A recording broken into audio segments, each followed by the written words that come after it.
By now, you've all watched the viral memes and the viral video of Bgirl Raygun and her performance at the Summer Olympics in Paris, and where she scored 0-0-0 in her rounds. And I started doing some research into Bgirl Raygun, and what I realized is we have Bgirl Rayguns in neurosurgery. We have individuals who are at high levels, PhDs, professors, but they are not technically capable of doing the surgery. She's a PhD professor. She's 36 years old, and she actually went out there and performed. Neurosurgery is a combination of intelligence and performance. You have to be able to perform. You have to be able to actually do the surgeries. You have to do them well. You have to, and we can watch surgical videos. We can actually get a sense of how someone performs under pressure or during surgery. And what's challenging to me is that we have individuals like Bgirl Raygun. Now, I don't know her, obviously. I only know what I've read. She's clearly intelligent. She's a professor. She's done a thesis on this subject, and she knows, I'm sure, the subject very well. She probably knows the history extremely well, but her ability to actually do the procedure, do the performance, is below standards. Now, what happens when you have a neurosurgeon or a surgeon who knows the subject matter?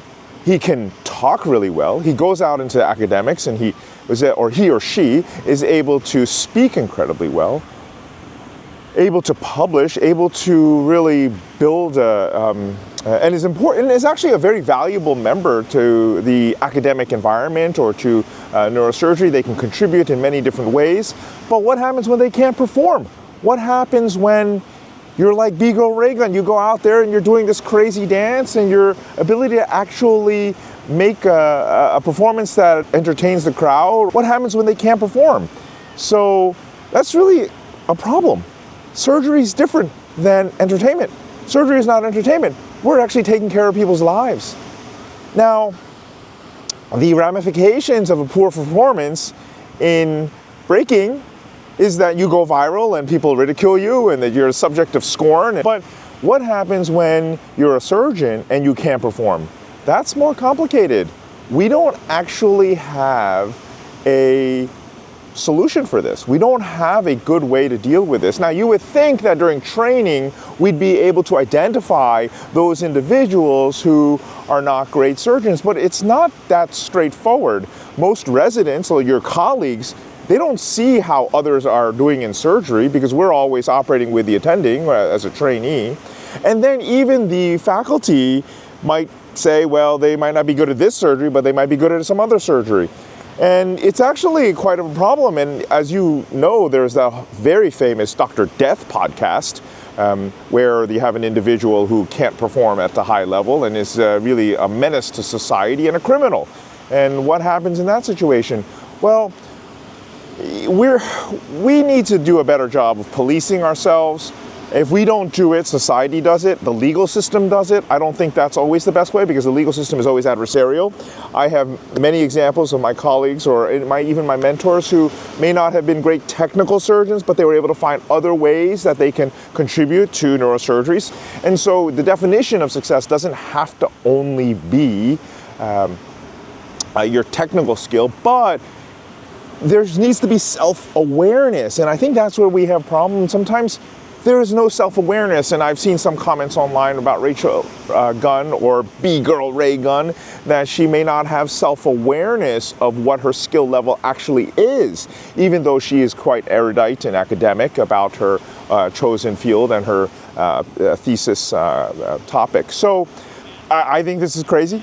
We in neurosurgery have Bgirl Rayguns. We have performers that cannot perform at the highest level, and we unleash them onto society and let them perform surgery? Hopefully they self-select and recognize that maybe their technical skill is not up to what their mind wants them to be able to do, and that they gradually shift and move to other areas of neurosurgery that are not as technically demanding. That's what we really want to see.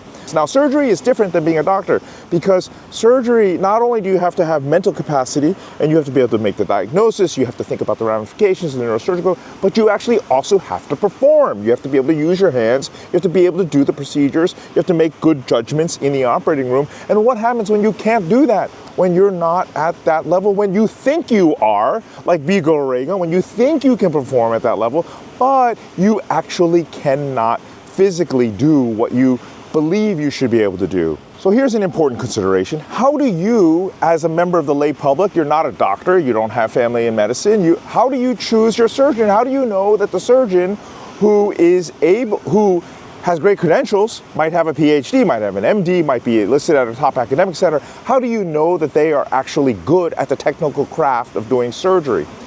I don't know. Now, I think you have to start with your network. Who around you is in medicine? Ask around. You have to ask members, respected members of the community. But I will say, I have witnessed this. Just because a physician is very friendly, they talk really well, they have lots of colleagues and friends, they may still not be the best technical surgeon. So then who do you ask? You might ask the nurses. Well, the nurses oftentimes, they may not know either because they know who's friendly or they know who smiles to them, but they don't know who's technically the best. I think the only people that you can really sometimes ask are senior level residents. I don't know, this is kind of how are you going to know what senior level residents think of their attendings or their surgeons? Well, then they also may not be very honest because they have to be very careful. They're not yet full-fledged attendings and they may not be able to say. I don't know, I don't have a solution for this. I think that there are new areas of research that can be employed and I'm looking forward to some of this. So for example, Daniel Donahoe here, in these videos, he talks about how he can use artificial intelligence to analyze surgical video to improve surgical training. I'm hoping that this will serve as a way to improve our selection criterion for surgeons. But surgical technique actually gets refined over time. I am a much better surgeon now than I was 20 years ago in training, but I think there are elements that we should be able to pick up during training as to who will be a good surgeon. And when you walk it, so now surgeons, when we watch other surgeons' videos, we actually get a good sense of how they're moving, how efficient they are. Now, surgeons' videos can be edited and there can be a lot, but, so for example, one thing, when I see a lot of blood in the field, that to me signifies, well, they must either be orthopedics and they're not neurosurgeon, or it could be that they just simply are not meticulous. They're just kind of, they rush to get to the prize, which may be the tumor or whatnot. But every step of the way, I think you have to see that it's clean, it's careful. But then you don't want to get bogged down in the details. So somebody who takes too long with surgery is also not good. So there's a whole, and then there's just differences in technique that we can appreciate, how gently they can pull, but at appropriate time be forceful and move forward. And so there's a lot of nuance to neurosurgery or to any surgery, and being able to judge somebody's skill is not a simple, there's no simple answer to this. And I look forward to technological advances, hopefully, that will allow us to. But how, again, come back to how does the layperson decide or how do they judge? I don't have good answers for you. I'm hopeful that one day we will have a solution or a way to judge surgeons' technique, not just their charisma, their bedside manner, or their credentials or academic credentials, but their actual technical skill.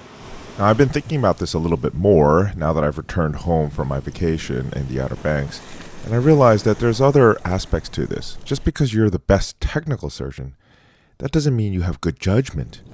So, for example, a great technical surgeon may be like a robot that can physically get out these tumors, incredible surgeries, and accomplish incredible things, but they may not be the best person to make the decision when to do the surgery, and that's also very important as well. Because surgery always has some risks, and no matter how great you are, you can never eliminate completely the risks, and some of these surgeries cause problems regardless. Choosing your surgeon is so multifactorial. We have Bgirl Rayguns who are in neurosurgery. They may be excellent at certain aspects of the surgery. They may not be technically the best, but they may be some of the best surgeons to meet, to discuss options and alternatives, and just to get second opinions. So overall, I think that our field is broad. We have the ability to include many different types of skills and strengths in neurosurgery. However, if somebody is multiple standard deviations below what's needed for neurosurgery, we need ways to filter them out. So fortunately, most of us in neurosurgery are not Bgirl Raygun. We are performing at the highest levels. We can compete. Our field does a great job of finding you the best surgeon possible.